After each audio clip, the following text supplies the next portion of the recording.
Dan kita akan masuk insya Allah pada siang ini, semoga Allah berkahi, bab ke-44, masalah bab menghormati ulama, orang yang lebih dewasa, orang terpandang, mendahulukan mereka, menjunjung tinggi kedudukan, dan menonjolkan martabat mereka. Ini judul yang ditulis oleh Imam Nawawi rahimahullah. Tentu yang dimaksud dengan ulama adalah jamak daripada alim, biasanya digunakan istilah untuk orang-orang yang faham agama. Dan tentu untuk mencapai level seorang alim butuh waktu yang sangat panjang. Seseorang menuntut ilmu syar'i dari kecil sampai tidak terhingga waktunya, di mana Allah Subhanahu wa taala membukakan bagi dia ilmu-ilmu syar'i dengan hafalan yang kuat, dengan dalil-dalil dan hujjah yang kuat. Kemudian dengan aplikasi dalam kehidupan sehari-hari apa yang telah dia pelajari. Kemudian dia membuka majlis untuk mengajarkan kepada para murid-muridnya, maka insya Allah dengan izin Allah dia akan diberikan atau mendapatkan predikat ini. Ya.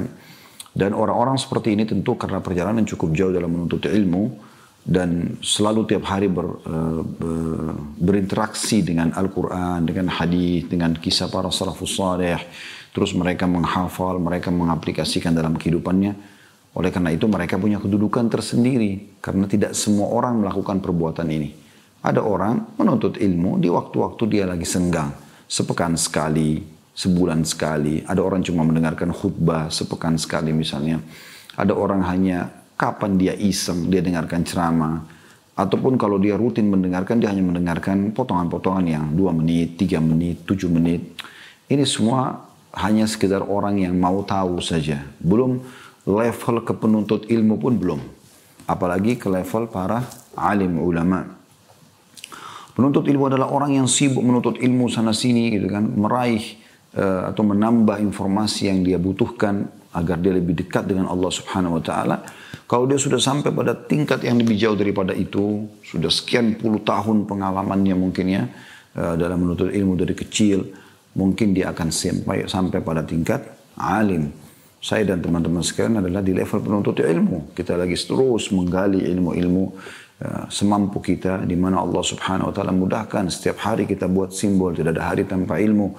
Kita berharap satu waktu kita akan mencapai level para alim, ulama yang memang mereka punya kedudukan sendiri, yang robbani, yang memang betul-betul orang yang faham apa yang dia pelajari, apa yang dia hafal dan dia mengaplikasikan dalam kehidupannya sehingga dia betul-betul dekat dengan Allah Subhanahu wa taala. Orang-orang ini punya kedudukan tersendiri, ya. Dikenal di kalangan para sahabat, ada ulama-ulama sahabat, ya, walaupun para sahabat semuanya umumnya terpercaya, tapi ada di antara mereka yang menonjol, memiliki ilmu-ilmu yang lebih tinggi dari yang lainnya. Beda tentu levelnya antara sahabat yang hampir setiap hari interaksi dengan Nabi SAW sehingga menghafal hadis-hadis beliau, menghafal ayat Al-Quran dari beliau, dengan orang yang cuma datang, masuk Islam, kemudian duduk bersama Nabi SAW sepekan, beberapa hari, lalu pulang ke kaumnya. Tentu beda level kedudukan ilmu, pemahaman mereka. Walaupun sahabat sendiri sudah punya kedudukan ya. Begitu juga di kalangan 4 imam yang masyhur ya. Imam Abu Hanifah, Imam Malik, Imam Syafi'i, Imam Ahmad. Di zaman beliau banyak penuntut ilmu. Tapi apakah ada yang sampai pada level beliau? Atau beliau-beliau ini menjadi seorang alim yang terkenal dan Allah Subhanahu wa taala menjaga, memberkahi ilmu mereka pelajari sampai banyak yang mengikuti madhabnya atau pendapat yang beliau susun ya, dari setiap hukum-hukum syar'i yang butuh dipelajari oleh umat ini. Tentu saja tidak ada orang-orang ulama di zamannya mereka, tapi tidak seperti derajat yang diangkat oleh Allah Subhanahu wa taala kepada orang-orang tertentu ini ya. Itu juga dalam ulama-ulama hadis, Imam Bukhari, Imam Muslim, Abu Dawud, Tirmidzi, Ibnu Majah, An-Nasa'i, kemudian Imam Malik dan Imam Ahmad juga, selain Imam Madzhab juga masuk dalam Imam Hadis ya. Kemudian Ad-Darimi, kemudian yang lain juga ada di antara ulama hadis seperti Al-Baihaqi, ada ada Al-Hakim. Nah, ini semua ini teman-teman sekalian orang-orang yang terkenal dengan ilmu-ilmunya, padahal di zaman mereka ada orang-orang yang coba menuntut ilmu hadis, tapi mungkin tidak sampai pada level orang-orang seperti ini, di mana mereka Allah Subhanahu wa taala berkahi ya, ilmu yang mereka pelajari, karena mereka juga mengaplikasikan dalam kehidupannya. Karena akan beda juga teman-teman sekalian, orang yang menuntut ilmu hanya untuk mengejar dunia, hanya untuk supaya dia punya nama, hanya supaya dapat jabatan, ya, ini semua akan beda. Berapa banyak mahasiswa dan mahasiswa yang tamat jurusan agama, tapi karena tujuan mereka hanya supaya dapat pekerjaan, Allah berikan itu. Mereka bekerja di pengadilan, di kementerian dan segala macam, tapi mereka nggak ada realisasi dalam kehidupan mereka dan tidak ada efeknya. Mereka meninggal, udah tidak ada kenangan lagi kecuali hanya sekedar ditahu, oh, ini istrinya, ini anaknya, ini suaminya dan seterusnya. Tapi kalau ada yang Rabbani yang memang menerapkan ilmu itu, Allah SWT berkahi, menyebarkan ilmunya sehingga mereka di masa hidup dapat pahala tambahan juga setelah mereka meninggal, ilmunya menyebar di sana sini. Kuasa Allah Subhanahu wa taala. Berapa banyak ulama-ulama yang sudah meninggal ratusan tahun yang lalu, tapi buku-buku mereka sekarang dihidupkan, ya, atau terhidupkan. Sahih Bukhari baru berapa tahun yang lalu diterjemahkan dalam bahasa Indonesia lengkap maksudnya, ya. Padahal beliau meninggal tahun berapa? Gitu. Ya, sudah sekian ratus tahun yang lalu. Imam Muslim, ya, Abu Dawud dan seterusnya, Ahli Sunan, Tirmidzi, Ibnu Majah, An-Nasai. Itu juga ada Musnad Imam Ahmad dan beberapa buku-buku yang sekarang masih terus diterjemahkan dalam bahasa Indonesia di negara kita ini, yang tidak kurang dari 200, mendekati 200 jutaan penduduk Muslim, ya. Ini berarti menandakan memang keberkahan dari ilmu-ilmu yang mereka miliki, gitu kan. Tugas kita adalah bagaimana belajar dan mengikuti jejak-jejak mereka. Itu juga di sini dikatakan judulnya orang yang lebih dewasa. Islam mengajarkan kita punya adab dan tata krama dalam masalah seperti ini. Jadi kita dianjurkan untuk menghormati siapa yang lebih tua. Pepatah mengatakan orang lebih tua, ya, sehari darimu punya pengalaman 100 hari. Artinya orang yang lebih tua itu punya kedudukan tersendiri. Kita dianjurkan untuk menghormati orang lebih tua, ya. Nabi SAW selalu mengatakan kabir, dahulukan orang yang lebih tua. Mungkin dalam antrian, di majelis saat berbicara, ya kita menghormati mereka. Walaupun kita tahu ilmu kita lebih banyak daripada dia. Seperti dinukil dari Ibnu Umar radhiyallahu anhu, beliau mengatakan, ya, Nabi SAW pernah bertanya, ya, tentang sesuatu pohon yang tidak jatuh daunnya walaupun angin kencang, dan itu perumpamaan orang mukmin. Kata beliau, saya tahu itu. Tapi karena di majelis ada orang-orang tua seperti Abu Bakar, Umar, Uthman, Ali dan seterusnya, maka saya tidak mau menjawabnya. Jadi maksudnya pohon kurma, gitu kan. Tapi ini contoh, mereka tidak tergesa-gesa mendahului orang-orang yang dituakan. Itu juga dikatakan orang yang terpandang. Beda teman-teman, kita berbicara dengan orang yang punya kedudukan, punya kekayaan, punya jabatan, dengan orang masyarakat biasa. Orang seperti ini lebih menjaga wibawahnya. Kita tidak bisa sembarangan menegur dia di depan umum, ya. Nabi SAW menganjurkan untuk menasihatin pemimpin misalnya, ya, itu bukan di depan umum, tapi datang merangkulnya, memegang tangannya lalu berbicara empat mata, menyampaikan. Kalau dia terima, alhamdulillah. Dia nggak terima, ya urusan dia sama Allah SWT. Kita sudah menjalankan tugas kita, ya. Itu juga dengan beliau mengatakan sini mendahulukan mereka, menjunjung kedudukan mereka, maksudnya menilai, ya, kemudian menonjolkan martabat mereka. Beliau mengangkat dalil pertama di halaman 306 kalau teman-teman yang pegang buku Riyadhus Shalihin. Firman Allah SWT dalam surah Az-Zumar ayat 9, A'udzu billahi minasyaitonir rajim. Qul hal yastawi alladhina ya'lamuna wal ladzina la ya'lamun innama yatadzakkaru ulul albab. Katakan hai Muhammad, apakah sama orang-orang yang mengetahui dengan orang-orang yang tidak mengetahui? Sesungguhnya hanya orang-orang yang berakal lah yang dapat menerima pelajaran. Jadi maksudnya adalah bagaimana orang-orang yang berilmu itu punya kedudukan. Tidak sama dengan orang yang tidak berilmu. Ilmu ini subhanallah luar biasa, ya. Jadi walaupun Allah Subhanahu wa taala berikan cobaan di fisik seseorang, misal dia kurang tampan, kita nggak katakan juga jelek misalnya, atau kurang cantik, ya, atau mungkin tingginya kurang ideal, ya, postur tubuhnya, selain paras wajah, mungkin ada hal-hal lain lah. Tapi karena dia berilmu, maka dihormati. Atha bin Abi Rabah rahimahullah, seorang ulama tabi'in yang masyhur, matanya satu, ya, buta, kemudian kakinya pincang, dia berkulit hitam pekat, rambutnya keriting kecil-kecil, begitu disebutkan cirinya. Seorang budak dari Afrika, tapi karena dia menjadi seorang alim dihormati di zamannya dan dikenang kisah-kisahnya dan bagaimana Allah Subhanahu wa taala meninggikan derajatnya pada saat penduduk Mekah datang menggurumuni Abdullah bin Umar radhiyallahu anhu karena merasa Dia adalah seorang sahabat Nabi. Lalu bertanyalah mereka hukum-hukum. Lalu apa kata Abdullah bin Umar radhiyallahu anhu? Saya heran dengan kalian wahai penduduk Mekah. Saya heran kalian dengan wahai penduduk Mekah. Kenapa kalian sibuk bertanya padaku sementara di tengah-tengah kalian ada Atha bin Abi Rabah? Artinya rekomendasi yang luar biasa dari seorang sahabat Nabi. Di sini ada seorang alim. Cukup kalian ambil ilmu dari dia. Padahal dia secara fisik mungkin kurang. Tapi ilmu meninggikan derajatnya. Ya. Jadi seperti itu kurang lebih. Baik, hadis yang pertama, teman-teman sekalian, tentu ayat Az-Zumar ini juga memotivasi agar setiap muslim mencapai level alim itu ya. Seperti itu kurang lebih. Kemudian hadis selanjutnya, hadis yang pertama dalam bab kita ini adalah hadis 352. 352 dari Abu Mas'ud Uqbah bin Amir Al-Badri Al-Ansari radhiyallahu anhu, beliau berkata, Rasulullah SAW bersabda, "Ya ummul qawma aqra'uhum li kitabillah.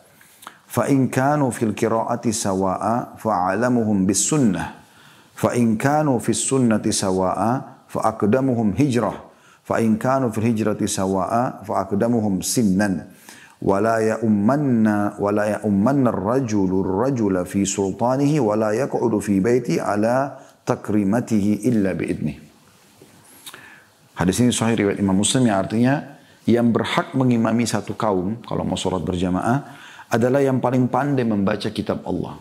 Yang paling bagus bacaannya, yang paling banyak hafalannya.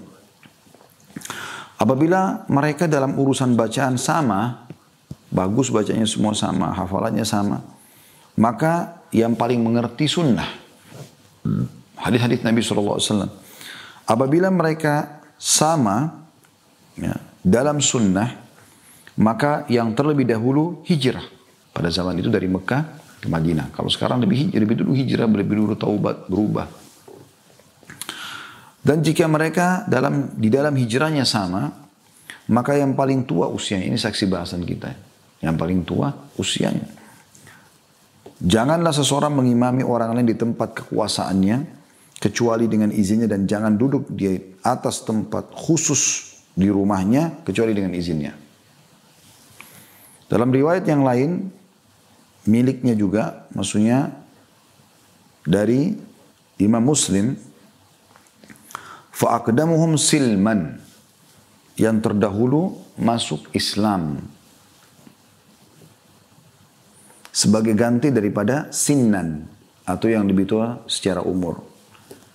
Dalam riwayat lain juga, ya, ini masih milik Imam Muslim, ya ummul qawma aqra'uhum li kitabillah wa aqdamuhum qira'ah fa in kanat qira'atuhum sawa'an fa ya ummuhum aqdamuhum hijrah fa in kanu fil hijrati sawa'a fa ya ummahum akbaruhum sinna.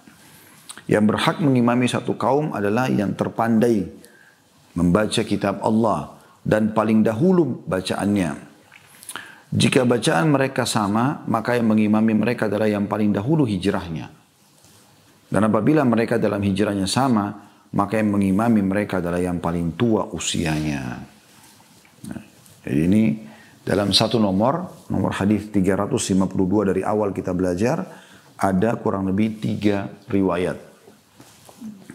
Baik teman-teman sekalian, hadis ini kita coba mengorek ya, mutiara-mutiaranya. Yang pertama adalah kedudukan orang yang menguasai Al-Quran, di mana dia didahulukan dalam menjadi imam. Dan Al-Quran adalah kitabullah. Wajib bagi setiap muslim, bukan pilihan untuk mempelajarinya. Kemudian mereka ya, menghafal, karena mereka pakai dalam bacaan sholatnya. Walaupun tidak semuanya 30 juz, tapi menghafal sebagiannya. Dan wajib menerapkan isinya. Al-Quran adalah pedoman hidup, bukan tulisan sosok seseorang tokoh, manusia, profesor kah, doktor kah, bukan. Al-Quran adalah kalamullah. Imam Ahmad rahimahullah berjuang untuk mempertahankan Al-Quran adalah kalamullah, menolak pemahaman Mu'tazilah yang mengatakan Quran makhluk. Dia adalah kalamullah. Jadi kita sedang diajak bicara oleh Allah Subhanahu wa taala secara langsung dalam Al-Quran. Setiap huruf dalam Al-Quran diberikan pahala 10 kali lipat. Kata Nabi SAW, setiap huruf Al-Quran dinilai 1 pahala yang dilipat gandakan menjadi 10 kali lipat. Dan saya tidak mengatakan alif, lam, mim 1 huruf. Tapi alif 1 huruf. Lam satu huruf. Mim satu huruf. Jadi kalau orang baca alif lam mim misalnya di awal Al-Baqarah, ya, maka kita dapat 30 pahala. Itu jadi per hurufnya. Kalau Anda baca Al-Fatihah misalnya Alhamdulillahi Rabbil Alamin. Alhamdu, alif, lam, ha, mim, dal. 5 huruf, 50 pahala. Alhamdulillah. Tasydid yang di atas lam kedua Allah itu dalam bahasa Arab berarti menandakan ada double huruf di situ, ada double lam tapi disatukan. Berarti lillah itu ada 3 lam, lam, ya. Kenapa pakai tasydid berarti tinggal 2. Tapi ada 3 huruf asalnya, hanya 1. Berarti ada 4. Alhamdu 50, lillah 40, berarti sudah 90. Rabbi ada tasydid lagi. Asal bahasanya, asal katanya adalah robaba. Ya, berarti 30. Ini sudah 120. Kemudian alamin, alif, lam, ain, alif. Ini 40. Lam, mim, ya, nun, 40. Berarti 80. Berarti alhamdulillahirabbil alamin Anda mendapatkan 200 pahala. Dan kita tidak bisa menilai pahala ini 200 dengan angka 200 yang kita tulis di buku tulis kita atau di handphone kita. Satu pahala bisa seperti gunung Uhud besarnya. Makanya Nabi SAW mengatakan, La tahkiranna minal ma'rufi syai'a. Jangan pelit-pelit dengan satu kebaikan. Walaupun kau ketemu dengan saudaramu hanya dengan senyum. Jadi besar sekali. Itu baru alhamdulillahirabbil alamin. Belum ar-rahmanir rahim maliki yaumiddin sampai akhir. Apalagi Al-Fatihah dimulai dengan bismillah. Dari itu ayat kedua alhamdulillahirabbil alamin. Gitu kan. Itu juga dengan surah-surah yang lainnya. Maka membacanya adalah ibadah. Ada pahalanya. Pernah seseorang memimpikan, seingat saya Sufyan Ats-Tsauri, ya. Kalau tidak salah beliau yang dimimpikan oleh seseorang, saya lupa namanya, tapi seingat saya orang ini ya, Sufyan Ats-Tsauri, seorang ulama tabi'in, dia setelah meninggal ada seseorang mimpi, kemudian melihat dia dalam mimpi, dan dilihat dia lagi berjalan-jalan di surga gitu. Lalu ditanya, orang yang mimpi ini bertanya, tentu nggak bisa diatur pertanyaan karena dalam mimpi datang begitu saja gitu. Maka dia mengatakan, apa ya, amalan apa kira-kira yang paling membahagiakan untukmu sekarang di surga? Dia mengatakan, membaca Al-Quran. Ya, membaca Al-Quran ini luar biasa keutamaannya. Ya, keutamaannya sangat besar. Keutamaannya mendapatkan pahala dia sudah ibadah. Kemudian juga akan menjadi pelindung juga sekaligus buat kita dari segala mara bahaya, gangguan syaitan, sihir, ain, dan seterusnya. Karena ayat Al-Quran adalah syifa, obat. Sebagai petunjuk. Kita mau cari petunjuk apapun, urusan dunia ada, urusan akhirat ada. Ada informasi umat sebelum kita, ada informasi yang apa yang harus kita lakukan sekarang. Ada informasi tentang masa depan, tanda-tanda hari kiamat, kemudian kematian, kuburan, mahsyar, kemudian surga dan neraka. Semua lengkap dalam Al-Quran.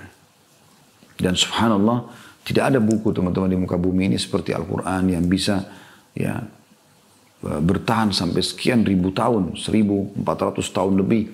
Dan tidak ada sesuatu yang salah di situ. Allah mengatakan, La ya'tihil batil min baini yadihi wala min khalfi. Gak pernah ada kebatilan. Gak ada pernah kekeliruan sedikit pun. Dari semua sisi. Dari manapun tidak akan ditemukan kekeliruan. Ya. Allah SWT juga mengatakan inna nahu nazzalna dzikra wa inna lahu lahafidun. Kami akan turunkan peringatan maksudnya Al-Quran, dzikra, dan juga kami akan menjaganya. Al-Quran dijaga abadi. Ya. Kuasa Allah Subhanahu wa taala. Maka jangan disia-siakan. Oleh karena itu mutiara yang pertama adalah keutamaan orang yang membaca Al-Quran. Ini yang paling pertama Anda ajarkan kepada anak-anak. Huruf hijaiyah, membaca Al-Quran. Biarkan mereka menghafal surah-surah. Ya. Sampai mereka bisa menghafal 30 juz. Kalau Anda ya luput dari Anda karena sudah faktor umur, Anda merasa sudah telat, maka jangan hilang dari anak-anak kita ini. Ini kesempatan emas buat mereka. Anda juga bisa memperbaiki dengan mencetak mereka menjadi para penghafal Al-Quran. Anak-anak pun mungkin pada saat mereka kecil belum merasakan manfaat. Atau belum bisa melihat realita langsung. Tapi setelah mereka dewasa, mereka bisa menjadi imam masjid, mereka bisa menjadi da'i, maka mereka akan merasakan seperti kami sekarang merasakan luar biasa bersyukur kepada Allah SWT bagaimana dulu orang tua kami mengarahkan kami ke pendidikan agama. Saya tidak bisa bayangkan dulu kalau jurusan saya selain agama. Apa yang akan terjadi dengan saya sekarang? Mungkin saya hanya sekedar jadi pegawai di sebuah perusahaan orang. Jadi seorang akunting kah? Ya, atau orang finance, atau apalah kita tidak tahu, security, ya, atau mungkin yang lain, bagian gudang, bagian GA, HRD, apa saja, mungkin bisa. Ya, tentu ini pekerjaan-pekerjaan yang halal, insya Allah selama perusahaannya halal. Tapi subhanallah dengan belajar agama, kita malah bisa lebih umum daripada itu. Kita bisa menjadi guru, mengajar, semua level bisa belajar.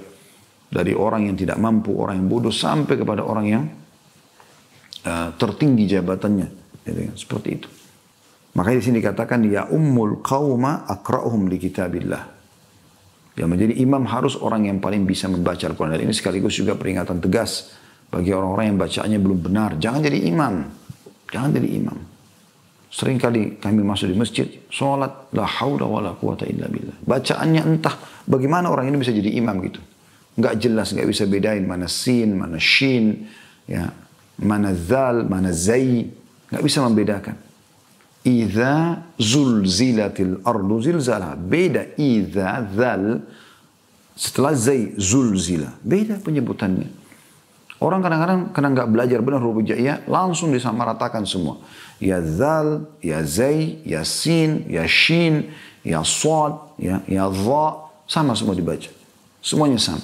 Bahkan ada yang membaca Isa sulsilatil alusilsa. Kok bisa seperti ini? Kenapa? Apa sulitnya belajar huruf hijaiyah? Dari makharijnya harus benar, harus penyebutnya benar. Ya. Ada yang tidak bisa membedakan mana alif, mana ain. Alhamdulillahi Rabbil Alamin. Segala puji bagi Allah Tuhan alam semesta. Kalau diganti alamin pakai hamzah menjadi sakit. Orang-orang sakit. Ini nggak bisa berubah makna. Ya. Harus dibedakan. Mana ta, mana ta. Beda penyebutannya. Ya kan? Sirata. Bukan sirata. Beda. Ini harus belajar. Nggak boleh tidak gitu. Jadi mereka tidak membedakan mana penyebutan ini. Tidak bisa membedakan mana ha, mana ha. Beda Ar-Rahmanir Rahim, Ar-Rahmanir Rahim. Beda dengan ihdina, penekanan di dada. Ihdina. Ha, beda. Kayak orang lagi mau marah, ha, gitu ya. Itu beda, ha. Dengan ha, beda. Jangan disamakan ini, gitu kan. Ini contoh-contoh. Dan cukup banyak ya yang kadang-kadang mereka karena tidak mau belajar. Saya cuma bahasakan tidak mau belajar. Sebenarnya bisa, tapi mereka tidak mau belajar. Dan tidak ada kata terlambat dalam mempelajari Al-Quran. Mulia sekali. Berapapun umur Anda sekarang, belajar huruf hijaiyah dulu. Itu asas ya, yang harus dipelajari seorang muslim. Kitabullah adalah asas pertama dalam agama kita. Itu juga dalam sholat yang Anda selalu lima kali sholat yang wajib. Belum sholat sunnah. Masa Anda salah terus bacaannya? Masa baca selalu Al-Zalzala salah. Al-Masad salah. At-Tin salah. Salah di huruf hijaiyah. Mengubah makna gitu. Maka ini harus diubah gitu ya. Harus belajar gitu. Ada juga orang kadang-kadang terlalu mau kelihatan fasih. Padahal sebenarnya salah. Ha-nya dibaca kha. Bismillahirrahmanirrahim. Ini berubah makna. Dari mana ini? Bismillahirrahmanirrahim. Saya pernah sholat begitu. Ada imam gitu. Bisa juga pernah membaca Ar-Rahim. Padahal Ar-Rahim. Saya pernah datang satu masjid, saya ingatkan imamnya. Tapi kayak orang yang berat untuk menerima masukan. Ya, kadang-kadang subhanallah. Ya sudah, itu hak mereka. Tapi nggak boleh jadi begini teman-teman sekalian. Jadi kalau tahu bacaan yang belum benar, jangan jadi imam. Biarkan yang maju orang yang berhak untuk jadi imam. Seperti itulah. Ini perintah baginda Nabi alaihi salatu wassalam. Ya. Kemudian Nabi SAW memberikan di sini level-levelnya ya. Fa in kanu fil qiraati sawa, kalau bacaannya sama, ya, suaranya juga sama-sama bagus, hafalannya juga sama-sama misalnya 5 juz, ya udah, kita pindah ke level. Kalau ada salah satunya hafalannya lebih banyak, misalnya yang ini 4, ini 5 juz, yang 5 juz sudah dahulukan. Sama bacaannya tapi suaranya lebih bagus, didahulukan yang suaranya lebih bagus, gitu kan? Pada saat seseorang sahabat bernama Abdullah mimpi, diajarkan oleh malaikat dalam mimpinya lafaz azan, lalu dia lapor kepada Nabi SAW. Apa kata Nabi SAW? Ajarkan apa yang kau dengar kepada Bilal karena dia lebih bagus suaranya daripada kamu. Memang harus begitu. Ya. Supaya orang jadi nyaman mendengarkan ayat Al-Quran. Kadang-kadang kita kalau sholat di belakang imam yang suaranya bagus, indah. Biar dia baca berapa puluh ayat, bahkan ratusan ayat, kita merasa nyaman-nyaman saja gitu. Ya. Dibandingkan orang yang suaranya kurang bagus, ya. Terus kemudian dia paksakan diri, terus dia baca ayat panjang. Ada kadang-kadang suaranya udah nggak bagus, bacaannya salah, panjang lagi. Ini betul-betul luar biasa kekeliruannya ini. Ya. Nah kalau mereka bacaannya sama, hafalannya sama, suaranya juga sama bagus, maka Nabi SAW memberikan keterangan kuncinya supaya bisa ada jadi imam, fa'alamhum bis sunnah. Yang paling faham terhadap sunnah. Paling banyak ilmu hafal hadisnya. Pemahaman dari Nabi SAW. Ya, dan ini mutiara yang kedua adalah keutamaan orang yang memahami sunnah-sunnah Nabi SAW. Teman-teman, sebagai seorang muslim, kita harus menjadikan sunnah Nabi SAW ini sebagai kebiasaan kita. Pengawas, pengontrol, semuanya. Mau makan, mau minum, mau tidur, bangun tidur, masuk kamar mandi, mau buang air besar, buang air kecil, adabnya seperti apa. Ya, semua dijelaskan. Sampai dari tidur, bangun tidur ke tidur lagi. Menikah, interaksi sama lawan jenis, kemudian bekerja, cari pendapatan, semua. Ikuti Nabi SAW. Nabi SAW mengatakan, alaikum bisunnati. Ikuti sunnah-sunnahku. Dalam hadis lain, man ragiba an sunnati, falaysa minni, siapa yang tolak sunnahku, bukan dari golonganku. Juga kata Nabi SAW, akan datang nanti di akhir zaman ini, akan datang umara, pemimpin yang bodoh. Kata Nabi SAW, sufaha, jamak daripada safi. Safi itu bodoh sekali gitu. Loh, tolak ukurnya apa sih ya Rasulullah, orang bodoh itu? Kata Nabi SAW, yang tidak pernah mengambil petunjuk dariku dan tidak pernah mengikuti sunnahku. Ya, ini harus jadi patokan. Selalu teman-teman mau buat apapun, Rasulullah perintah enggak sih? Rasulullah anjurin sih, ada enggak hadisnya? Itu penting. Mempelajari hadis-hadis Nabi SAW. Karena itu asas kedua setelah Al-Quran. Maka Nabi SAW mengatakan, aku meninggalkan untuk kalian dua perkara, dua pedoman. Kalau kalian berpegang teguhnya, kalian tidak akan merasa selamanya. Kitabullah wa sunnati. Al-Quran dan sunnah. Maka ini kedudukan orang yang belajar sunnah. Hafal hadis-hadis Nabi SAW, amalkan dalam kehidupan. Realisasikan dalam kehidupan. Kemudian, kata Nabi SAW, فَإِنْ كَانُوا فِي السُّنَّةِ سَوَاءً. Kalau mereka sama dalam sunnah, فَأَقْدَمُهُمْ hijrah. Ini mutiara yang ketiga, keutamaan hijrah. Hijrah teman-teman sekalian, yang makna yang utamanya adalah pindah dari wilayah kafir ke wilayah Islam. Itu hijrah. Seperti kasus para sahabat Ridwanullah alaihim yang disiksa di Mekah segala macam, mereka nggak bisa ibadah, maka mereka hijrah ke Madinah, dikenal dengan kaum muhajirin, kan gitu.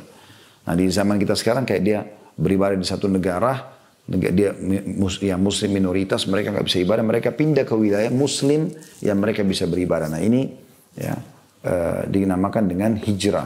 Dan ini tidak boleh ragu teman-teman untuk hijrah. Walaupun Anda punya pendapatan yang besar di satu wilayah, tapi Anda minoritas dan Anda tidak bisa ibadah di situ, atau kadang-kadang Anda terpaksa harus mengikuti perintah-perintah mereka, ya. Seperti perempuan buka hijab, seperti nggak boleh sholat, nggak boleh bangun masjid, tapi karena kita rasa di situ ada pendapatan, lalu kita tetap bersikuku di situ, ini nggak boleh. Ini nggak boleh. Harus hijrah. Ya. Makanya pada saat ahli neraka nanti ada yang masuk ke dalam neraka, lalu malaikat tanya, ya, dari di mana kalian ini? Kenapa kalian bisa masuk? Lalu mereka mengatakan, kunna mustada'afina fil ard. Kami dulu orang-orang lemah di muka bumi. Minoritas. Apa kata para malaikat? Alam takun ardullahi wasifatu hajiru fiha. Bukankah buminya Allah luas, kalian bisa hijrah ke tempat-tempat yang luas itu untuk bisa beribadah? Cari tempat teman-teman yang Anda menjadi seorang muslim yang mulia. Anda bisa mengangkat kepala Anda bangga menjadi seorang muslim dengan pakaian muslimnya, dengan terdengar azan sana sini gitu kan. Beda sekali.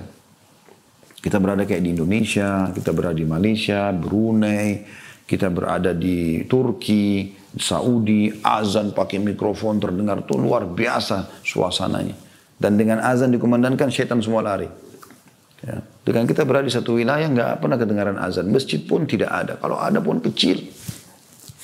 Tapi subhanallah banyak kaum muslimin tetap ngotot untuk harus tinggal di wilayah-wilayah seperti ini.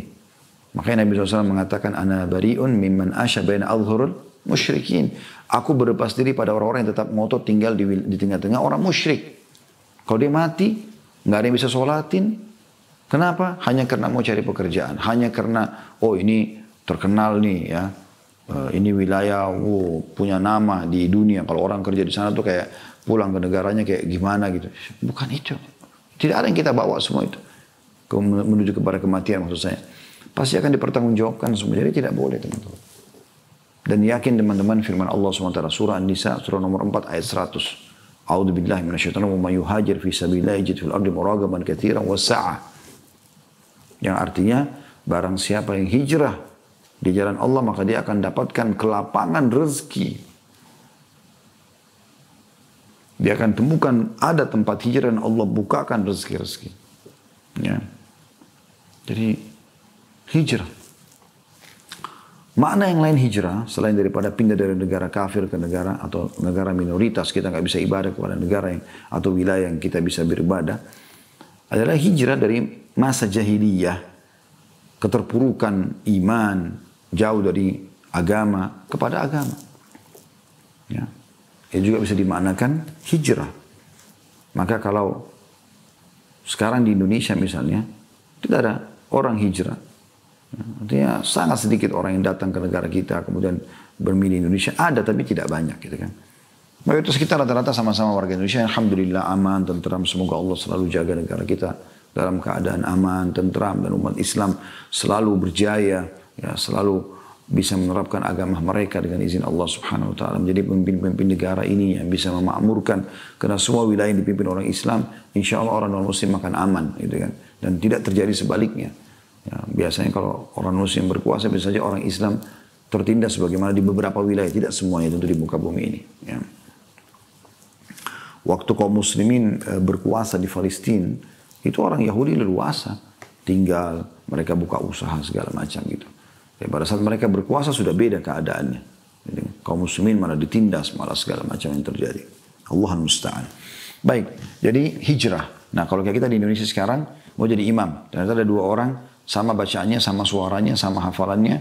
Terus ditelusuri ternyata orang ini sama-sama dari satu universitas, sama-sama dia ya, tamat, bahkan mungkin dari satu fakultas gitu kan. Dia sama-sama faham ilmu agama, sama-sama faham sunnah.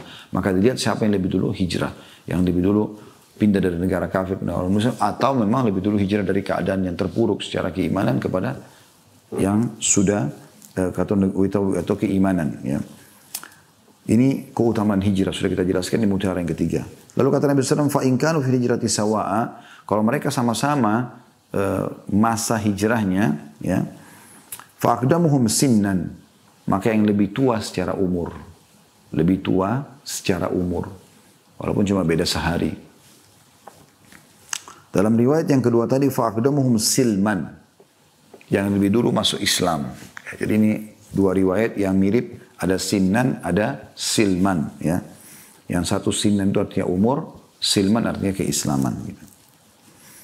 Wala ya'ummanna ar-rajulu ar-rajula fi sultanihi. Tentu ini ada keutamaan sendiri orang lebih tua ya.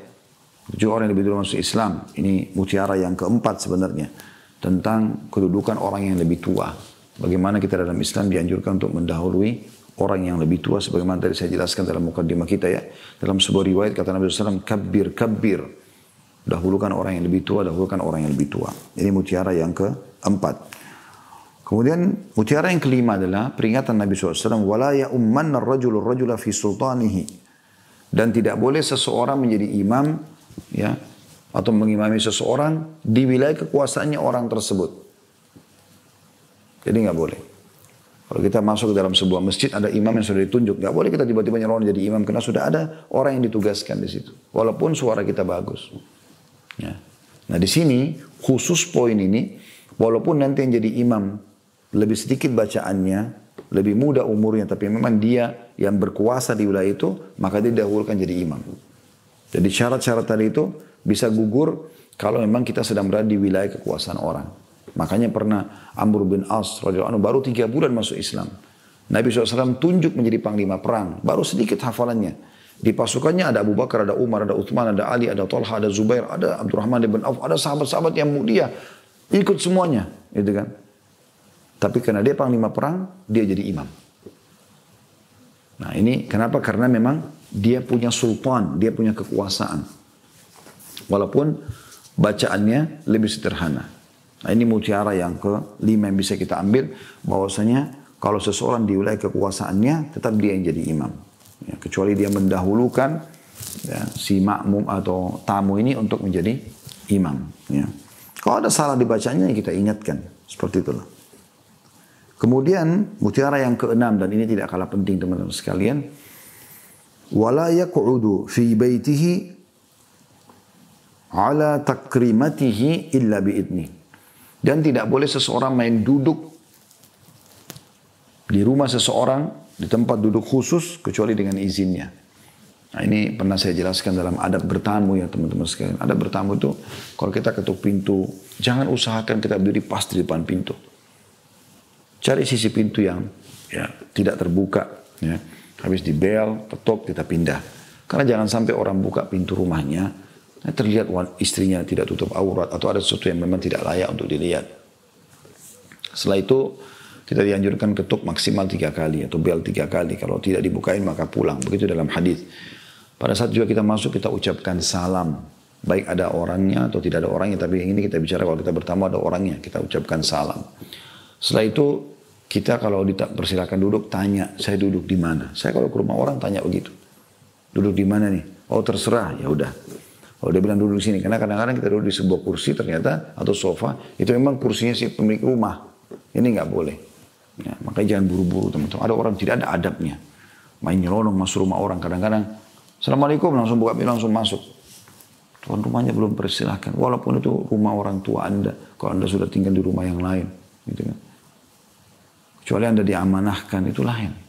Tapi kalau tidak, ya, tunggu dulu. Pakai adabnya. Gitu kan. Rumah saudara, mungkin ada istrinya, ada suaminya. Ya, kita menyelonong masuk, mungkin mereka lagi pakai baju di rumah, sedikit terbuka aurat segala macam. Ini harus lebih hati-hati, ada adab-adabnya. Jadi ini adab masuk dalam adab bertamu sebenarnya ya. Jadi kita menghormati kedudukan pemilik rumah, walaupun rumah itu sederhana, walaupun dia orang miskin, duduk di mana dia persilahkan untuk duduk. Ya.